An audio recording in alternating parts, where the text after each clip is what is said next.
I grew up in Steubenville, Ohio, which is a part of the Steel Valley. My close friend took a job in the steel mill, basic industry, in the first cohort of women that they hired under affirmative action order from the courts since World War II.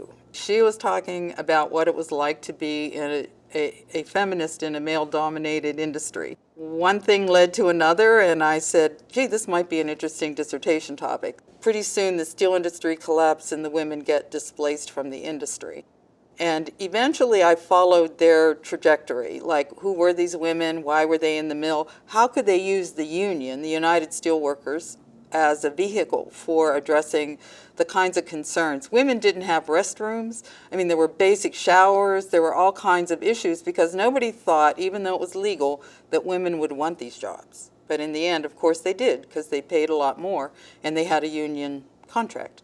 So later in the late 80s, early 90s, I went back to the field and I documented the creation of this effort to create more space in the union for women's voices to be heard. And they tackled issues like domestic violence, rape, wage discrimination.